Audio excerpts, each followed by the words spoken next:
Jadi kalau ada dua orang sakit, Rasulullah itu sakitnya sama seperti dua orang yang sakit, tapi dia merasakan sakit sendiri.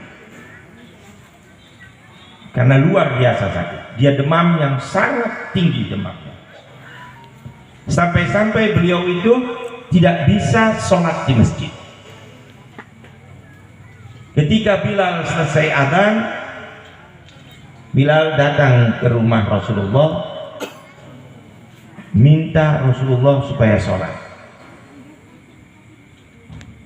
Ditanya sama Rasulullah, apakah mereka sudah sholat? Belum. Mereka menunggumu ya Rasulullah.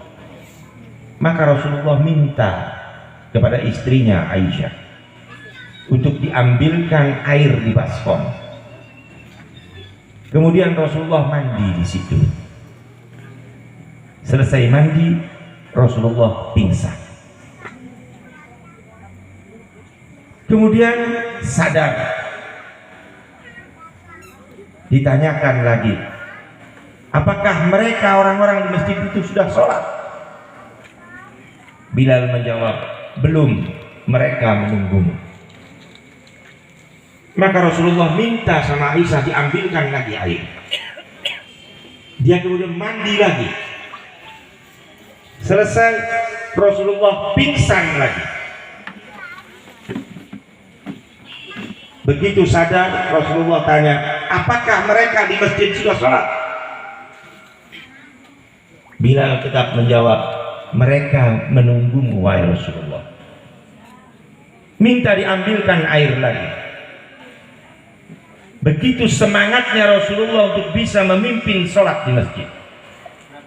Diambilkan air yang ketiga kali. Rasulullah mandi lagi dari situ, tapi kemudian pingsan lagi. 3 kali Rasulullah pingsan. Dan keempat, ketika bangun, ditanyakan mereka sudah sholat? Dijawab belum. Maka Rasulullah meminta Abu Bakar As-Siddiq untuk memimpin sholat. Abu Bakar As-Siddiq orang yang lemah. Ketika membaca surat ayat-ayat Al-Quran, dia sering menangis. Maka Aisyah minta kepada Rasulullah supaya jangan Abu Bakar yang mimpin sholat, biar Umar saja supaya tidak terjadi fitnah. Tapi Rasulullah marah. Dia tetap meminta Abu Bakar As-Siddiq yang memimpin sholat. Abu Bakar berangkat ke masjid. Di sana sudah ada Umar bin Khattab.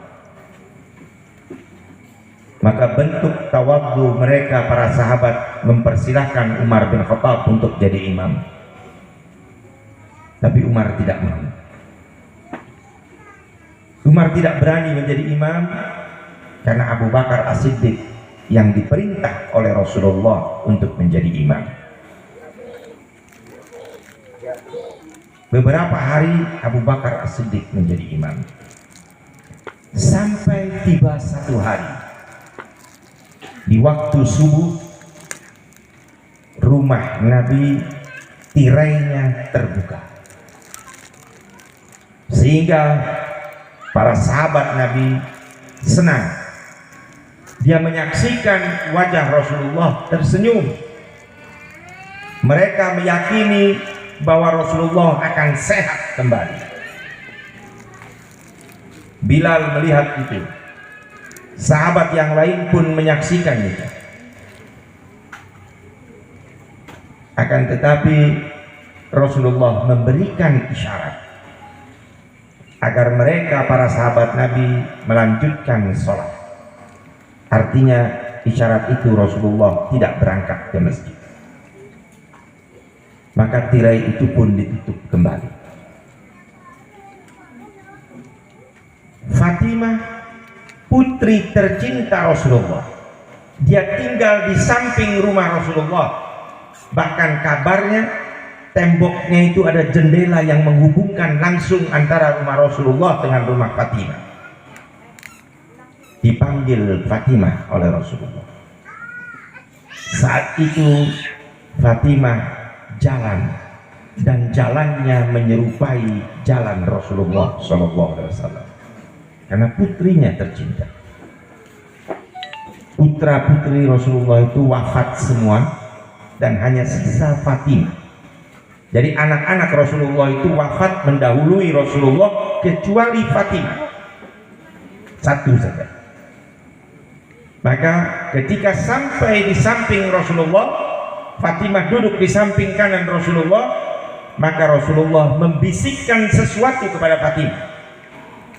Ketika dibisikkan beberapa kalimat, Fatimah menangis. Maka kemudian Rasulullah membisikkan yang kedua kali, dan bisikan yang kedua kali itu Fatimah tertawa. Maka Aisyah istri Rasulullah ingin tahu. Dia bertanya kepada Fatimah, apa yang menyebabkan engkau tadi menangis? Maka Fatimah katakan, aku tidak akan menceritakan rahasia Rasulullah. Tidak diceritakan apa yang dibisikkan kepada Fatimah. Tetapi kemudian setelah beliau wafat, baru Fatimah menceritakan bahwa bisikan yang pertama yang membuat aku menangis adalah saat itu Rasulullah mengatakan, sakitku ini akan membawa kematian. Makanya Fatimah menangis. Tetapi kemudian Rasulullah mengatakan bahwa engkau adalah orang pertama dari keluargaku yang akan bertemu aku di surga. Maka Fatimah tertawa, senang. Dan benar, setelah Rasulullah wafat, lebih kurang 6 bulan setelah itu Fatimah wafat. Jadi ketika beliau sakit yang luar biasa itu, sakit yang amat sangat, para sahabat juga berdatangan ke rumah Rasulullah. Rasulullah mengatakan bahwa sakitnya ini tidak bisa sembuh. Ini penghabisan, kata Rasulullah. Ketika beliau wafat itu di hari Senin dan menjelang siang itu wafatnya, para sahabat itu panik, bahkan saling tuduh menuduh. Dia tidak percaya kalau pemimpin umat ini wafat. Karenanya ketika Nabi wafat itu 3 hari baru dimakamkan.